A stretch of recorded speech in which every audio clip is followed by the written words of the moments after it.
L'OTAN, l'acronyme pour l'Organisation du traité de l'Atlantique Nord. Quelle est son origine? Pourquoi a-t-elle été créée? Et comment a-t-elle évolué au fil du temps? Et surtout, quel est son rôle aujourd'hui? Bonsoir tout le monde, j'espère que vous allez tous extrêmement bien. Aujourd'hui, nouvelle vidéo dans laquelle nous allons tout simplement nous plonger dans l'histoire de l'OTAN. Installez-vous bien et c'est parti pour la vidéo.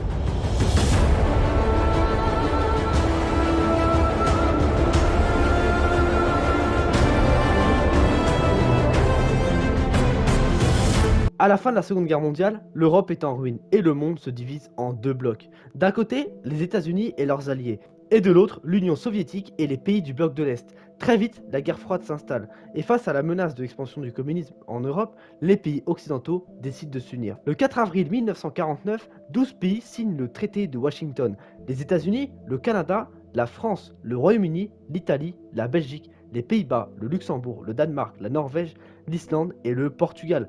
L'objectif est clair, garantir la sécurité collective en cas d'attaque contre l'un de ses membres. Mais l'article le plus important est l'article 5. Il stipule qu'une attaque contre un pays membre est considérée comme une attaque contre tous. C'est la clé de la dissuasion de l'OTAN.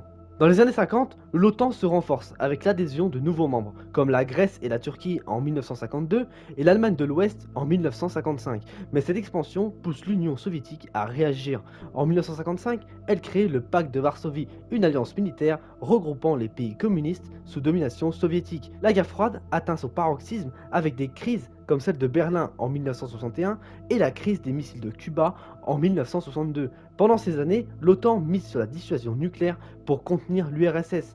Mais dans les années 60, l'OTAN connaît aussi des tensions internes. En 1966, la France de Charles de Gaulle décide de quitter le commandement militaire intégré, considérant que l'OTAN est trop dominée par les États-Unis. Le siège de l'organisation est donc déplacé de Paris à Bruxelles. À la fin des années 80, l'URSS s'affaiblit, le mur de Berlin tombe en 89 et le pacte de Varsovie est dissous en 91. La menace soviétique disparaît et beaucoup se demandent si l'OTAN a encore une raison d'exister. Mais au lieu de disparaître, l'OTAN décide de se transformer. Après la guerre froide, l'OTAN cherche un nouveau rôle. Elle intervient pour la première fois en Bosnie en 1995, puis en 1999 au Kosovo, dans des opérations militaires sans l'ONU. En parallèle, plusieurs anciens pays du bloc de l'Est rejoignent l'Alliance, comme la Pologne, la République tchèque et la Hongrie en 1999. Cependant, le plus grand tournant arrive en 2001. Le 11 septembre 2001, les États-Unis sont frappés de plein fouet par les attentats les plus meurtriers de leur histoire.